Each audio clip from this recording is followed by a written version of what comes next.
On today's show, everyone, Trump reacts to the cancellation of Roseanne, and he sees media bias. Representative Ro Khanna is going to introduce a Jobs for All bill.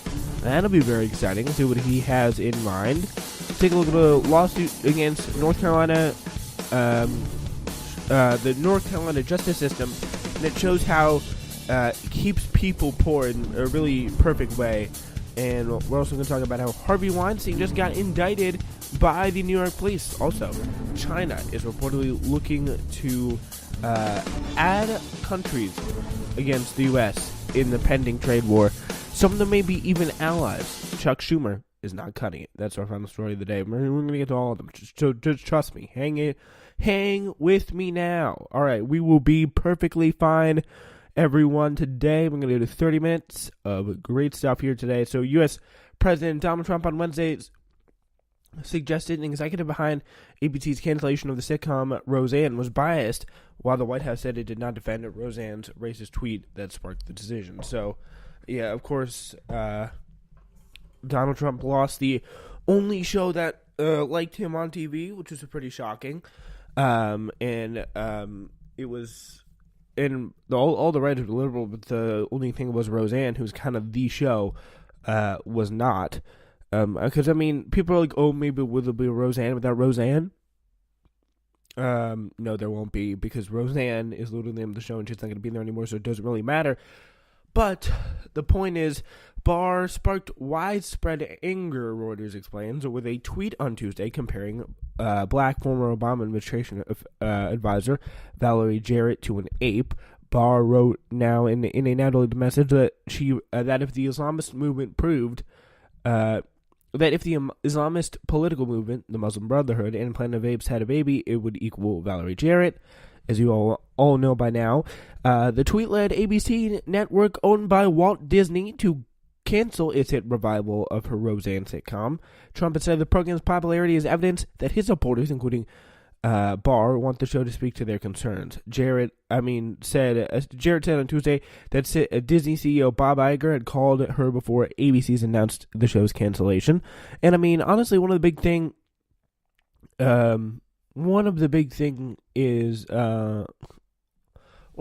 with this is, and with just generally, is that there wasn't.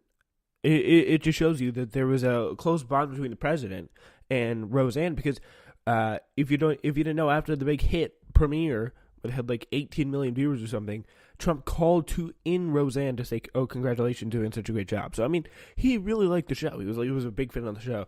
So it's probably going to be pretty disappointed that it's canceled. So So Trump said on Twitter today, he never called President Donald J. Trump to apologize for the horrible statements made and said about me on ABC. Maybe I just didn't get the call, Trump said on Twitter. Stop trying to be like sassy. Like, maybe I just didn't get the call. It does not work. It just does not work. And White House spokeswoman Sarah Sanders elaborated on Trump's comments at a media briefing. The president simply calling out media bias. No one's defending what he said. So he's like, they're very careful here, which is good, to not defend in any way, or even look like they're trying to defend these incredibly racist comments here by Roseanne, which is a very nice thing. You do gotta like it. So she also brought up several examples of what she called a media slant against Trump. These included comments made by ABC's The View host Joy Behar about Vice President Mike Pence's Christian faith, comedian Kathy Griffin's comments about Trump on the same television program, and ESPN's recent hiring of television personality Keith Olbermann, who called Trump a white supremacist. ESPN is majority owned by Disney. So, looks like they did some of the research, and by the way, these are all opinion people. Olbermann, he's going to be focused mainly on sports. He's not going to have a real say in politics anymore, because he works for ESPN. So that is the shocker.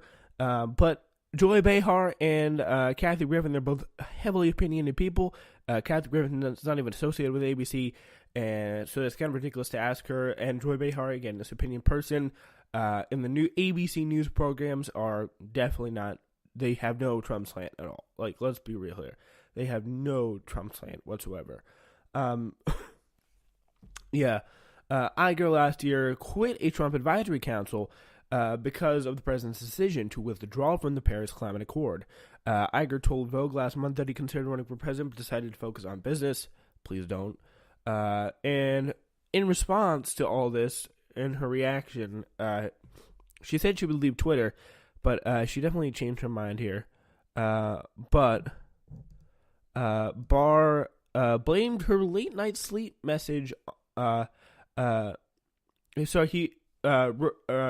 blamed her late night message on the sleep aid Ambien. So she was like, this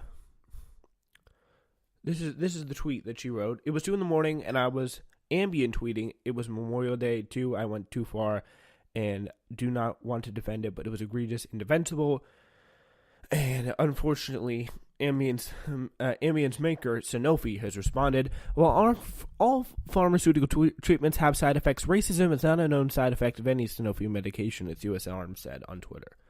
All right, so yeah, that's pretty much settling it there. Yeah, Ambien does not give you chronic racism, so there is that. So now we turn our attention to a very exciting thing going on in our Congress. Ro Khanna, the Silicon Valley member of Congress who's been pushing the boundaries of progressive policy in the House, is wading into a debate over a federal job guarantee with a new draft bill. So, Ro Khanna is not very well known for anyone really outside the progressive community. He is not in the news a lot, but he is one of the first people to sign on to taking no corporate PAC money, who was actually an incumbent, who was actually elected. He's one of the most progressive people, if not the most progressive person in the House. Maybe Bernie Sanders, probably the most progressive person in the Senate. But the bill would provide public, private, and nonprofit employees a subsidy to hire temporary employees for 18 months at a time, with opportunities to extend the placement for another year, according to the copy of the bill, promising titled "Promising Jobs for All," which Khanna shared with The Intercept. It's The Intercept reporting here, by the way. Khanna used the private sector. Use of the private sector is a departure from plans that have advanced of late. Maybe it's working for the government or working for a union that's doing drywalling or painting for a company. It could be working for a retailer or a child company. So it's pretty much the point is, it just seems that they are very focused on adding to what is a good situation here, and they want to. Looks like, I mean, I'm just seeing some pretty good things, and I think it's very important that we do put in some place to guarantee a job. I mean, if we really want to believe in American exceptionalism here, we're not really living up to it. So, because if you think about it, we can't even guarantee healthcare to all our citizens. So many other countries in the world can. We are constantly in wars. We have such decreased qualities of living, and such increased poverty problems like that, etc. And it's just something you don't really want to say is part of your country, especially when you say, "Oh, I'm from America. America's the best." Yeah, it can be a little bit unfortunate. So both in the proposal itself and an interview with The Intercept, Khanna referenced Franklin D. Roosevelt's Economic Bill of Rights, the first point of which outlines the right to a useful and remunerative job in the industry or shops or farms or mines of the nation. But despite Khanna's reference to the iconography of the New Deal, his bill is decidedly more moderate than a high-profile effort by a handful of progressive economists that has been gaining steam lately. And I mean, it seems like it is a crazy world where we live in, where someone who's going to guarantee everyone a job for 18 months at least is a compromise. But believe it or not, this is a compromise compared to what some other progressive economists have going out there in some kind of a New Deal kind of fashion. That would be really quite incredible. Khanna's plan, by contrast, includes a range of new caveats, time limits, restrictions, and income thresholds, in some ways mirroring the kind of public-private compromise that appears in the dizzying complexity of the Affordable Care Act, or Obamacare. Khanna's plan, much like the ACA, is an attempt to grapple with the political and feasibility concerns that have dogged the more ambitious job guarantee proposals. Some in Beltway policymaking circles have raised concerns about how difficult it could prove to implement such a program. The right argues the job guarantee would fuel government excess and cronyism, helping the country creep ever toward socialism, and also it would hurt big corporations, which is the real problem, and take away the opportunity for more cheap labor and more benefits for them. So, I mean, it's going to face a lot of challenges, but, I mean, if you're going to go for one, especially in this political climate, it's good to start small, maybe build on later.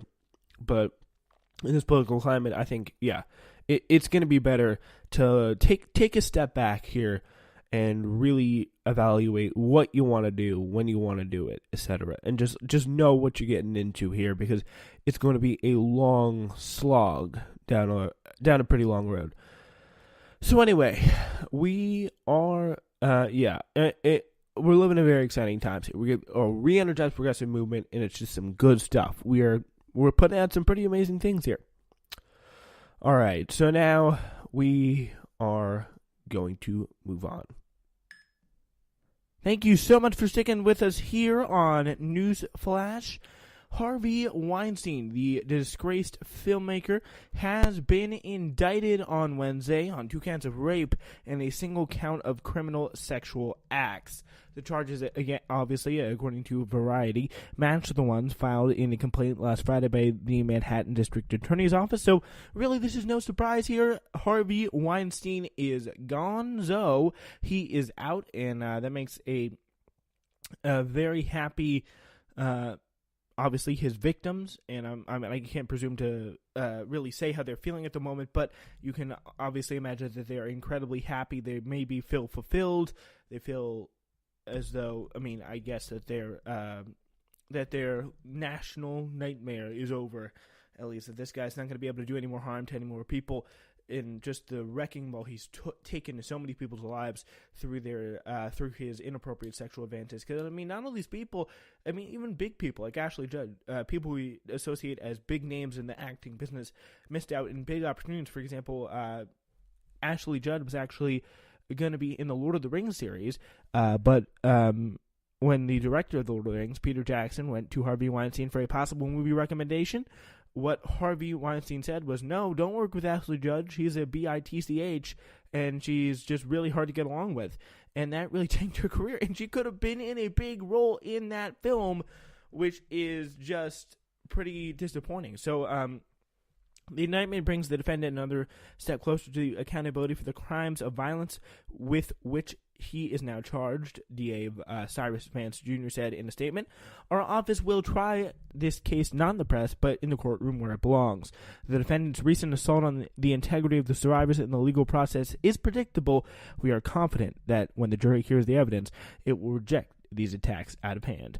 Weinstein's attorney Benjamin Brofman announced earlier on Wednesday that his client would not testify before the grand jury. In a statement of the press, Brofman complained the information had been withheld, which information would have been withheld had that would assist in Weinstein's defense. And obviously, I really don't care about Weinstein's defense because he's Harvey Weinstein, and it just makes me so mad when I think of all the people, all the crime statistics that go up every single solitary year for people who have no power, whether it be African Americans getting pulled off the street for marijuana violations that are nonviolent, the stopping and frisking that used to go on all over the streets of New York City, where Harvey Weinstein's being tried right now, the massive criminal justice problem that we have today in America, where only the powerful seem to get the attention and the treatment that is preferential, while the people who are not powerful, they come in with no lawyers, they come in with public defenders, and they just get steamrolled, and they do not get any real chance for equal and fair representation. So that's just the important thing when you look at these allegations. Just think about what if a random black guy off the street was accused of these same allegations. Do you think he stands a chance? Or some Hispanic guy, or even a white guy, if he was accused of those same exact things, and he wasn't a big, powerful movie producer with with millions of people, millions of dollars in his disposal in a possible legal defense, do you think he would have a chance? No, he would have been in jail in October. And that's when those allegations come out. So, following the indictment, Brockman said that it did not